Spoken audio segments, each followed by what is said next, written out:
makanya gitu dong. Jadi sedikit lebih semangat daripada kemarin-kemarin ya. Jadi karena ada yang nontonin hari ini. Teman-teman semua terima kasih yang sudah stay tune di GoPlay. Khususnya buat teman-teman yang mungkin belum follow akun GoPlay kita, aku encourage teman-teman sekarang untuk jangan lupa follow akun GoPlay kita, karena banyak banget nih teman-teman yang nge-like, banyak banget teman-teman yang komen, tapi kita butuh teman-teman untuk jangan lupa untuk follow akun GoPlay kita supaya teman-teman tidak ketinggalan live talk berikutnya.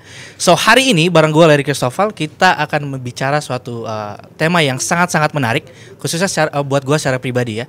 Karena kita kedatangan tamu spesial, ada Kak Revi Halim di sini. Yes. Welcome. Halo semuanya, halo Larry. Thank you semuanya. Thank you Kak Revi Halim udah nyempatin datang jauh-jauh ya ke tempat ini. Siap. Ke kantor Revivo main-main sekali-sekali. So it's really nice having you Kak Revi. Dan hari ini kita bakalan banyak ngobrolin tentang calling and purpose. Yes. Bicara tentang ngomongin tentang Kak Revi, kita udah tahu banyak bahwa Kak Revi ini sering muncul di timeline aku, di timeline teman-teman semua yang ada di belakang sana ya semuanya. Jadi kayaknya kita semua nggak perlu terlalu dalam untuk kenalan karena semuanya udah tahu kayaknya Kak Revi Halim. Wah, semoga ya. Semoga ya. Dan sudah cukup lama ada di perbincangan di sosial media. Jadi udah sering banget muncul di timeline, sudah sering banget dibagiin videonya, udah sering banget menjadi berkat. So mungkin hari ini kita akan bicara dan akan mengulik sedikit kehidupan Kak Revi, khususnya tentang calling dan purpose ini, sejauh mana dan mungkin latar belakangnya, cerita-cerita yang mungkin belum pernah Kak Revi ceritakan sebelumnya, bagaimana bisa firm banget dengan calling dan apa yang sedang dilakukan sekarang. Tapi sebelum itu teman-teman, aku encourage sekali lagi buat teman-teman semua yang belum follow akun kita, jangan lupa untuk follow, jangan lupa untuk klik akun follow-nya supaya teman-teman bisa tidak ketinggalan dengan live talk yang menarik berikutnya. So back to you Kak Revi Halim. Salam kenal buat teman-teman semua. Salam kenal semuanya. Iya. Salam kenal. Kayaknya di sini banyak fansnya Kak Revi ya. Thank you. Terima kasih. Semoga saya tidak kalah sinarnya. Oke. Aduh, saya jadi agak minder nih. Jadi Larry juga ganteng kok ya. Aduh. Kalau itu semua udah tahu sih. Semua udah tahu. Kok jadi kepedean ya? Ada ya? Maaf. Kita skip. Hari ini ya. Iya. Jadi hari ini bukan tentang saya, hari ini tentang Kak Revi ya. Tentang jadi, Tuhan. Tentang Tuhan. Benar. Saya kena koreksi nih tuh. Oke, jadi boleh kenalin mungkin Kak buat teman-teman yang saya tahu semuanya udah pada tahu sih, tapi mungkin kita pengen tahu sekarang ini kesibukannya seperti apa, apa yang Kakak kerjakan hari-hari ini, dan mungkin yang Kakak lakukan di sosial media seperti apa, tujuannya seperti apa gitu. Boleh. Siap, teman-teman semua. So, halo semuanya, salam kenal. Kalau yang baru pertama kali lihat, jadi nama aku adalah Revi dan aku saat ini kerja di gereja GBI Gilgal, Larry. Dan aku juga suka nulis buku. Puji Tuhan, sejauh ini udah ada 7 yang aku tulis. Ya. 7 guys. Ya, baca buku satu kayaknya nggak kelar-kelar nih. 7 tulisnya 7 ya. Iya. Jadi aku nulis buku juga dan aku saat ini bisa dibilang bagian kehidupan aku paling banyak di bidang pelayanan ya. Jadi membagikan firman baik lewat sosial media juga, platform apapun itu aku gunakan buat bagi firman, dan juga akhir-akhir ini aku lumayan aktif ngajar di bidang public speaking. Wow. Karena aku yakin ya setiap pekerjaan kita butuh ya skill public speaking. Jadi aku rasa bisa berkati orang-orang juga dengan cara mengajarkan di bidang ini. Begitu. Jadi sekarang sih tujuanku ya Larry, maksudnya tadi Larry sempat nanya juga, tujuan aku sih selalu sama sih, jadi berkat ya Larry. Nah, sudah 7 buku seperti yang Kak Revi tadi bilang.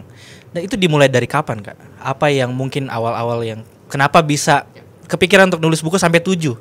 Kayaknya jarang ya ada, maksudnya di usia yang sangat muda teman-teman bisa menulis sebanyak itu. Dan apakah memang suka nulis atau dari mana awalnya bisa seperti itu? Oke, jadi sebenarnya tuh awalnya aku mulai bertobat kenal Tuhan tahun 2017 dan di sana aku suka baca artikel rohani, baca buku-buku rohani, dan itu sangat memberkati aku, Larry.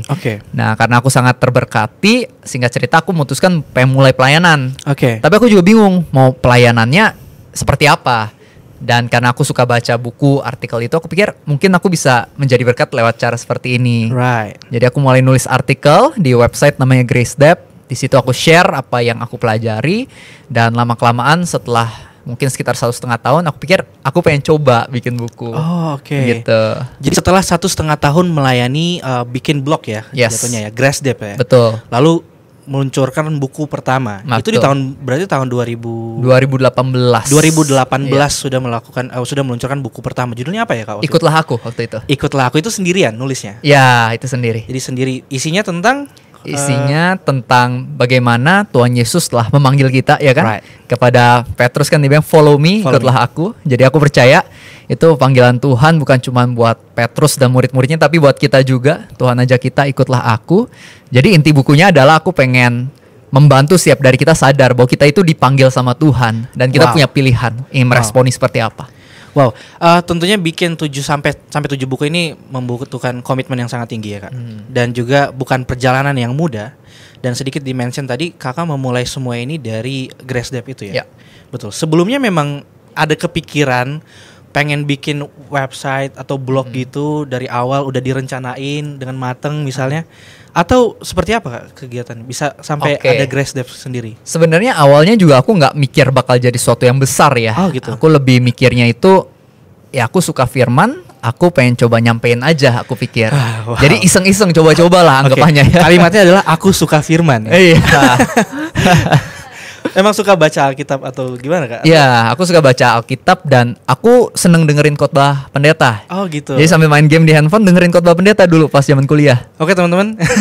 Iya, yang main Mobile Legend dengerin semua sambil dengerin firman. Jadi tetap main game tapi yang didengerin firman. Iya, itu dulu. Tapi kalau sekarang udah lepas gamenya. Oh, udah lepas gamenya? Iya.